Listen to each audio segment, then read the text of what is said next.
So I guess that after the series of presentation, you have a good sense of what IMI is about. And it's probably time now to give you some insight into our first achievements, and indeed to give you already some information about how we will face the new challenges ahead of us. So I think it's important that you realize that the operational activities of IMI are currently under the responsibility of an autonomous executive office, which is autonomous since mid-November 2009. And this executive office consists in a team of currently 18 people. We will recruit additional staff members actually in the weeks and months to come. So if some of you are interested to join the staff or know people interested in IMI activities, all information about these positions are available on our website. And our role at the IMI staff is indeed to implement the programs and the activities in the common interest of all stakeholders. Obviously, we have an important role in monitoring the use of the funds invested in this initiative.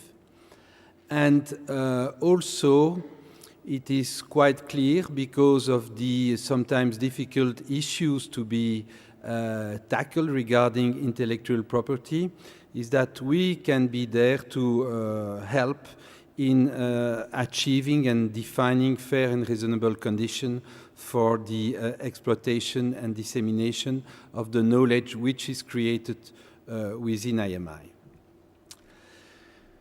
Now, to understand how the projects are implemented and the role of this executive office, it's indeed very important that you realize that the topics of the research or education and training projects are primarily proposed by the pharmaceutical companies under the umbrella of FPA.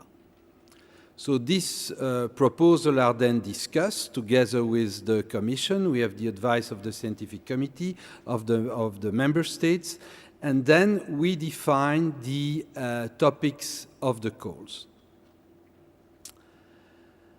Basically, the companies agree to work together, or at least several companies agree to work together on each of these topics, and they commit resources to each of these topics. So these are topics for pre-competitive research, in which companies agree to work together, but also for which company realize the need for external collaborations with academia, with small and medium-sized enterprise, regulator, patients organization, etc.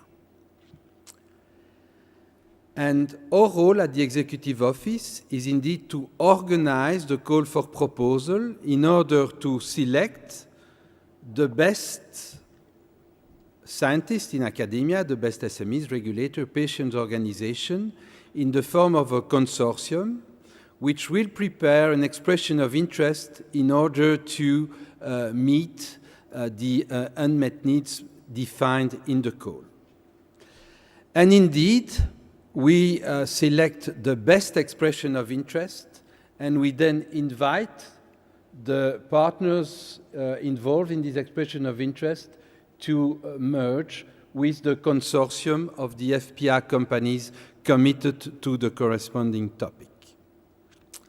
And the so-called applicant consortium, I just defined it, will be the beneficiaries of the European Commission contribution. So I will not go into the detail of the process, but indeed, once the topics are defined, we are launching a call for expression of interest, which are subjected to a stringent peer review, made primarily by external independent observers. There is a presence of industry representatives, but the final decision is made by the independent observers.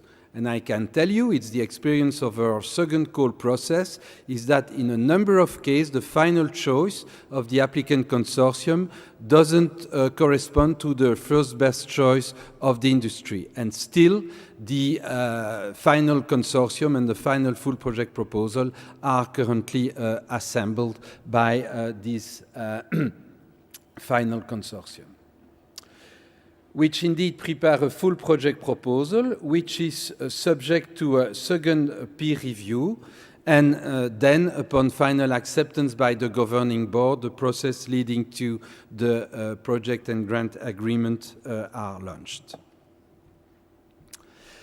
So this is the process which was used to select the projects after the first call was released. And we have now, as a consequence, 15 projects which are up and running. You have here the acronym of the project. As you can see here, most of these projects are indeed coordinated by industry representatives, most but not all, as you can see here. And you have here the indicative budget for each of these projects. So for us, it's an important goal of the Stakeholders Forum to give you more concrete information of what's ongoing in this project. And as you know, our afternoon sessions will be entirely dedicated to presentation by the coordinators and other scientists involved in this project in order to give you a concrete idea of what's ongoing. What I would like to insist now is that indeed we have involvement not only of large companies and academia, but also small and medium-sized enterprise are quite well represented. We could do even better, but these figures are even slightly better than the overall figures, the current overall figures in the FP7 program as a whole. Interestingly enough, we have already some feedback from SMEs, and as you can imagine, there are certainly positive aspects which are listed on this slide, especially the access to a large networks offering access to, for example, large cohort of patients, and also offering deal opportunities. Obviously, there are some threats, and there again, we come back to the IP issues which were considered by the preceding speakers.